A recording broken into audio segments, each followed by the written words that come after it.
கடந்த ஜனவரியிலிருந்து இப்போ ஜூலை வரைக்கும் பார்த்தீங்கன்னா, எத்தனை படம் வந்து தமிழ் சினிமாவில், தமிழ் சினிமா ரசிகர்களுக்கு ஒரு நிறைவை தந்ததுன்னு நம்ம விரல் விட்டு எண்ணிடலாம். அது விரல் விட்டுன்னு நான் சொல்லிடலாம்.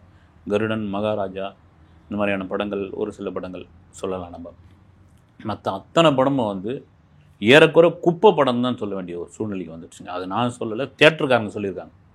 ஏன்னா அவர்கள் தான் எஜமானர்கள், அவர்கள் தான் வந்து ஒரு முடிவை சொல்லக்கூடியவர்கள். வந்து ஒரு ஷோவுக்கு எத்தனை பேர் வந்தாங்க, ஒரு ஷோவுக்கு வந்து ஃபில் ஆகாமல், கரண்ட் பில் கூட கவர் ஆகாமல் திரும்ப அந்த டிக்கெட்டை வந்து காசை வந்து திருப்பி கொடுத்தது எத்தனை படங்களுக்கு, எத்தனை காட்சிக்கு, எத்தனை படங்கள் வந்து வாடகை கட்டி அந்த படத்தை வந்து ஓட்டினாங்க அப்படின்றதெல்லாம் வந்து அவங்கள வந்து தெரியும். அதனால தான் தியேட்டருக்கார் சொன்னதை வச்சு நான் சொல்கிறேன்.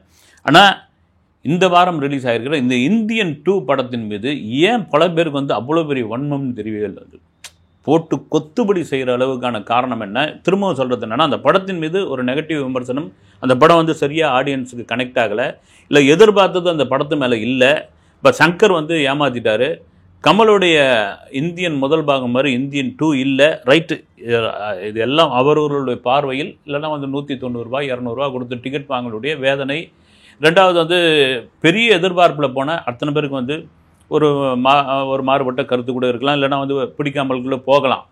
ஆனால் நாம் என்னென்னா, இன்றைக்கி வந்து சோஷியல் மீடியா காலமாகி விட்டது. நீங்கள் வந்து திறந்தீங்கன்னா உங்கள் சோஷியல் மீடியா உங்கள் வீட்டுக்குள்ளவே வந்து என்னென்ன விஷயங்கள் நடக்குதுன்ற ஒரு சொல்கிற காலகட்டத்தில் இருக்கிறோம் இந்த காலகட்டத்தில்.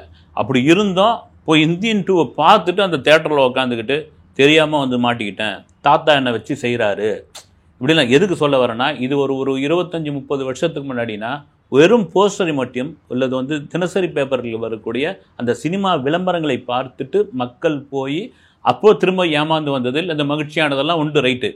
இப்போ நம்ம சொல்கிறது என்னென்னா, நீங்கள் ஒரே ஒரு செல்ஃபோனில் ஒரு தட்டினீங்கன்னா போதும், வந்து இன்றைய சூழ்நிலை என்ன அப்படின்ட்டு வந்து அடுத்த 10 நிமிடம் சொல்லக்கூடிய நேரத்தில் தியேட்டர்லேருந்து ஒரு பதிவு தொடர்ச்சியாக வந்து இந்த இந்தியன் 2 மீதான விமர்சனம், குறிப்பாக சங்கர் மீது கொண்ட விமர்சனம். நமக்கு வந்து சங்கர் வேண்டவரோ வேண்டப்படாதவரோ கிடையாது வந்து. ஆனால் தமிழ் சினிமாவுக்கு ஒரு சிறந்த இயக்குனர், ஒரு பிரம்மாண்ட இயக்குனர். இப்போ நீங்கள் நார்த்துலேருந்து யாராவது வந்தாங்கன்னா யார் டைரக்ஷனில் நடிக்க விரும்புகிறீங்க அப்படின்னு கேட்டோம். இந்த 2 பேரை தான் பெரும்பாலும் சொல்லுவாங்க. ஒன்று வந்து மணி சார், இன்னொன்று சங்கர் சார் அப்படின்னு. இப்போ அதில் வெற்றிமாறன் இணைஞ்சிட்டார் வந்து. அது காரணம் என்னென்னா, அந்த அளவுக்கு அந்த திரைப்படத்தை இந்திய அளவில் கொண்டு போய் சேர்த்ததில் சங்கருக்கு ஒரு பெரும் பெருமை உண்டு. அதனால் வந்து சங்கர் வந்து இந்த ஒரு படத்தை மேபி அவர் தவற விட்டார். அவருடைய கணிப்பிலிருந்து அந்த படம் வந்து மாறுபட்டு போயிடுச்சு, வெளியே போயிடுச்சு அப்படின்றதுக்காக போட்டு இந்தியன் 2 வெளுவெளு இழுக்கிறதுல எந்த விதத்தில் நியாயம்னு தெரியல. ஏன்னா பாய்ஸ் படத்திற்கு வராத விமர்சனமே கிடையாது. வந்து ஒரு தினசரி பத்திரிகையுடைய நிருபர், அவர் பேரை கூட சொன்ன கோச்சிக்க மாட்டார், மக்கள் குரல் ராம்ஜி சார், அதுக்கு அப்படி ஒரு விமர்சனத்தை வெளுத்து கட்டி எழுதியிருந்தார். வந்து ஏற்கனவே எனக்கு தெரிஞ்ச அந்த பாய்ஸ் படத்தினுடைய ஸ்டில்லையே தலைகழ வச்சாருன்னு நினைக்கிறேன். அந்த கோபத்தோடு வெளிப்பார் நீங்கள் வாய்ஸ் அந்த சமயத்தில் பார்த்தீங்கன்னா தெரியும். இப்போ இருக்கிற பசங்க வந்து பூமருங்க கிரிஞ்சு பண்ணியிருக்காங்க அப்படின்லாம் சொல்லுவாங்க. வந்து அந்த காலகட்டங்களில் அப்படி பேசிச்சு. அந்த படம் வந்து ஒரு மெகா ஹிட்டாக போயிடுச்சு. இன்றைக்கும் சங்கர் படங்களில் பாய்ஸ் ஒரு முக்கியமான ஒரு விஷயம். இதை சொல்கிறதுக்கு காரணம் என்னென்னா, சங்கருடைய அந்த ஆளுமைன்ற ஒரு விஷயத்தில் ஏவிஎம் சரவணன் அவர்கள் ஒரு பேட்டியில் சொல்லியிருப்பார். மாதிரி வந்து ரஜினி சார் வந்து ரொம்ப நாள் கட்சி எங்களுக்கு வந்து கால் ஷீட் கொடுத்தாரு.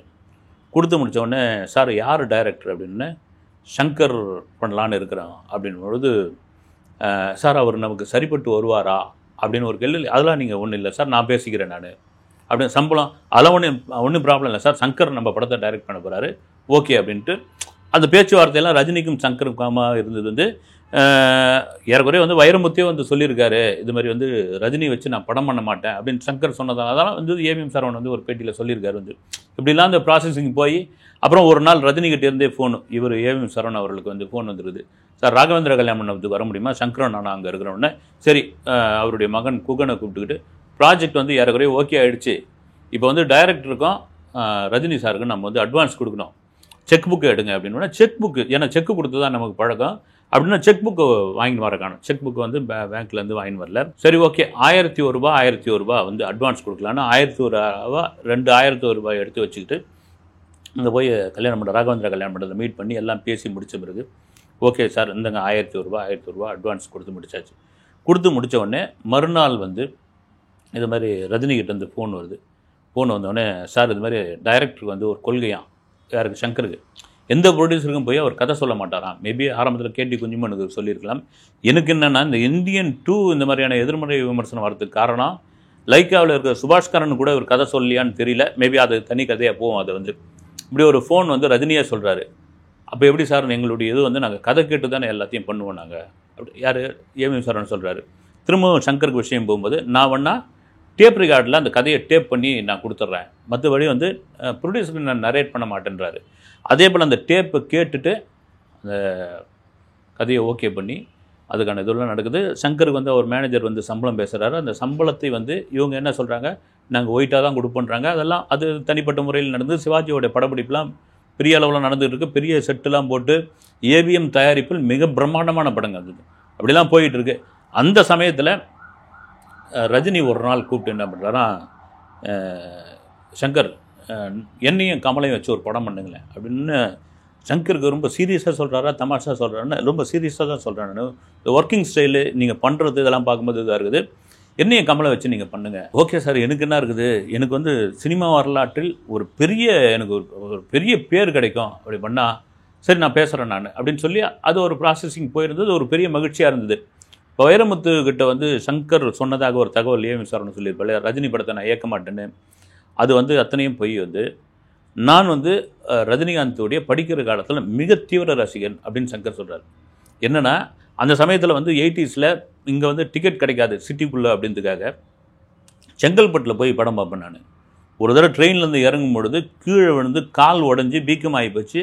அந்த வீங்கின காலோடையே போய் ஒரு படத்தை பார்த்துட்டு வந்தேன் அப்படின்னு சொன்னது காரணம் என்னென்னா இதுதான். நான் ஒரு ரசிகனாக இருந்தால் மட்டும்தான் ஒரு நல்ல இயக்குனராக ஒருத்தரை வச்சு படம் பண்ண முடியும். இப்போ சிவாஜி படத்தோடையே வந்து ரஜினி சார் நான் சரியாக பண்ணலன்னா விட்டுட்டு போயிருக்கலாம். அப்புறம் எந்திரன் பண்ணேன், 2.0 பண்ணேன். இதெல்லாம் காரணம் அவரே கூப்பிட்டு ரஜினியும் நானும் கமலும் நடிக்கிற மாதிரி நீங்கள் ஒரு படம் எடுங்கன்னு சொன்னதெல்லாம் வந்து எவ்வளோ பெரிய விஷயம்னு. இந்த சங்கருக்கான அந்த மாஸ் என்னென்னா திரும்ப நீங்கள் வந்து இந்த டைரக்டர் சரியில்லை, அப்புறம் வந்து கமலையே வந்து சங்கரை அடக்கி ஆண்டுட்டார் இந்தியன் 2ல், சங்கர் வச்சு தான் முடிவு அப்படின் பொழுது ஒரு இயக்குனருக்குள்ள ஒரு மாஸ் அப்படின்றது எப்படி தெரியும்னா, இந்த குக்கு வித்து கோமாளி புகழ் அவர்கிட்ட ஒரு தடவை பேசிகிட்டு இருக்கும்போது சொன்னார் வந்து, சார் இது நான் சினிமா வாய்ப்பு தேடிக்கிட்டு இருக்கேன், இந்த டிவி நிகழ்ச்சியை நான் பண்ணிகிட்டு இருக்கும்போது திடீர்னு ஒரு ஃபோன் வந்து செல்ஃபோனில் வந்தது, ஒரு ஃபோன் காலு, இது மாதிரி சங்கர் சார் ஆஃபீஸ்லேருந்து பேசுகிறோம். ஐயோ அப்படியே சார்ட்டு உங்களுக்கு ஒரு கேரக்டர் கொடுக்கணும்னு சாரை முடிவு பண்ணிட்டாரு. நீங்கள் கிண்டி எஸ்டேட்டில் ஒரு குறிப்பிட்ட ஏரியா ஒரு லேண்ட்மார்க் சொல்லி அங்கே வந்து நின்று அங்கே வந்து என்னை வந்து மீட் பண்ணுங்கள், நான் அங்கே இருக்கிறேன்னு. இவர் என்ன பண்ணார், அடித்து பிடிச்சி ஏதோ ஒன்று பிடிச்சி கிடிச்சு பயங்கர ஆர்வமாகி பச்சான் வந்து. ஏங்க சங்கர் ஆஃபீஸ்லேருந்து ஃபோன் வந்துருக்குது அப்படின்னா என்ன ஆகும், வந்து ஒரு வளர்கிற ஒரு நடிகருக்கு வந்து அப்படின்னா ரூம்மேட்டுக்கு அப்புறம் தெரிஞ்சவங்களுக்கு எல்லாரும் வாழ்த்து சொல்லி அனுப்புகிறாங்களாம். தூக்கம் வரலையா, கை கால் உதறுதான், என்னமா இருக்கும் ஏதா இருக்கும், எந்த ப்ராஜெக்ட்டு எந்த நடிகர் வந்து ரஜினி படமா அது வந்து கமல் படமா, இவருக்கு அவ்வளோ ஓடி போய் அந்த கிண்டி எஸ்டேட்டில் போய் அங்கே நின்று ஃபோன் அடிக்கிறாப்லையும் ஃபோன் சுவிட்ச் ஆஃபில் இருக்குதான். தேடி தேடி பார்க்குறாப்லையும் வந்து இந்த புகழ் வந்து உண்மையை தேடி தேடி பார்க்குறான். அப்படியேப்பட்ட ஆளே இல்லை, மறுபடியும் ஃபோன் பண்ணுற சுவிட்ச் ஆஃபில் இருக்குது. சரி எங்கேயாவது ஃபோனை தொலைச்சிட்டாரா அல்லது வந்து சார்ஜ் இல்லாமல் இதுவாகிடுச்சான்னு அங்கே இருக்கிற ஒரு வாட்ச்மேன்கிட்ட கேட்டப்போ, யோ இது இண்டஸ்ட்ரியல் எஸ்டேட், இது வந்து இங்கே வந்து சினிமா கம்பெனி தேடிட்டு இருக்க, போய் கோடம்பாக்கத்தில் தேடு அப்படின்ட்டு அவர் விரட்டி விட்டுருக்காரு. அது சொன்னதுக்கான காரணம் என்னென்னா, சார் அந்த நபர் யார் ஃபோன் பண்ணார்னு இது வரைக்கும் தெரியல, என்ன ஏதோ அவரை விருப்பத்தி அதில் ஒரு ஆனந்தம் காணணும்னு யாராவது விருப்பப்பட்டிருக்காங்க. ஆனால் என் வாழ்க்கையில் அப்படி ஒரு வாய்ப்பு, அந்த இனிமையான செய்தி இருக்குது இல்லைங்களா, அது என் வாழ்க்கையில் மறக்கவே முடியாது. எப்படியா இருந்தாலும் எனக்கு சங்கர் சார் படத்தில் ஒரு வாய்ப்பு கிடைக்குன்ற ஒரு நம்பிக்கையில் இருக்கேன் அப்படின்னு சொன்னது வந்து இதுக்கு சொல்கிறதுக்கான காரணம்னா சங்கர் புராணம் பாடுவதற்காக மட்டும் கிடையாது. நடிகர் ஸ்ரீகாந்த் ஒரு இதில் சொல்லியிருப்பார், நண்பன் படத்தில் ஒரு வாய்ப்பு கிடைச்சிது, பெரிய சந்தோஷம். கிளைமேக்ஸ் எடுக்க போகிற நேரத்தில் ஒரு அசிஸ்டன்ட் டைரக்டருடைய பேச்சை கேட்டு நான் வந்து க்ளீன் ஷேவ் பண்ணிவிடுவேன். க்ளீன் ஷேவ் பண்ணிவிட்டு அந்த கிளைமேக்ஸ் காட்சி எடுக்கிற அன்னைக்கு போயிட்டு ஸ்பாட்டில் நின்று சங்கர் சார் ஒரு நிமிஷம் அப்படியே பார்த்து கொஞ்ச நேரம் அப்படியே இதுவாகிட்டு, ஸ்ரீகாந்த் உங்களை யார் க்ளீன் ஷேவ் பண்ண சொன்னது? இல்லை சார் அது ஏங்க என்னங்க யாருங்க பண்ண சொன்னது, இன்றைக்கி கிளைமேக்ஸ் எடுக்க போகிறோம், கண்டினியூட்டி மிஸ் ஆகிடுங்க, சினிமாவில் இவ்வளோ காலம் இருக்கிறீங்க, எத்தனை படம் நடிச்சிருக்கிறீங்க, இது கூட தெரியாதா, என்கிட்ட கேட்கணும் இல்லையா, உங்களுக்கு ஷேவ் பண்ணுறதா இருந்தாலும் ட்ரிம் பண்ணுறதா இருந்தாலும் இங்கே ஸ்பாட்டில் வந்து தானே பண்ணியிருக்கணும் அப்படின்பொழுது ஒட்டுமொத்தமாக நான் கொஞ்சம் நேரத்தில் ஆடி போயிட்டேன். காரணம் என்னென்னா அதனால் கண்டிப்பாக ஷூட்டிங் ஏன்னா இந்த தாடி மீசை முளைக்கிறதுக்கு குறிது 1.5 மாதமாவது ஆகும். அப்போ Vijay call sheet, Jeeva call sheet, Sathyan call sheet, இதெல்லாம் என்ன ஆகும், கேமராமேன் வந்து வேற ஒரு படத்துக்கு கமிட்மெண்ட் பண்ணியிருப்பாங்க, எல்லாருடைய கால் ஷீட்டு கொலாப்ஸ் ஆகும். சங்கருடைய இடத்தில் நான் இருந்திருந்தால் அந்த நேரத்தில் இப்போ என்னுடைய இடத்துல வேறு யாராவது இருந்தாங்கன்னா ஒரு அரைஞ்சிருப்பேன், இல்லைன்னா அந்த கொலாப்ஸ் ஆக்கியிருப்பேன், அந்த ஏரியாவையே வேறு விதமாக கத்தியிருப்பேன்.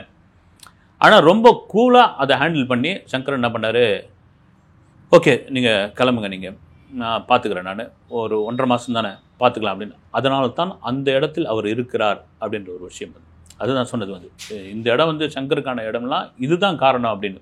உண்மையிலே இதை மறுக்கவே முடியாது. ஏன் சொல்கிறதுக்கான காரணம்னா, இந்த கமலஹாசன் இந்தியனுக்கு அப்புறம் 2, இந்தியன் 3 இப்போ பண்ணுறாருன்னா ஒரு இயக்குனர் மீது இல்லை அந்த நம்பிக்கை, இயக்குனர் மீது திறமை தான் அதுக்கான காரணம். நீங்கள் கமல்லாம் எந்த விதத்தில் ஏமாற்றவே முடியாதுங்க தொடர்ச்சியாக.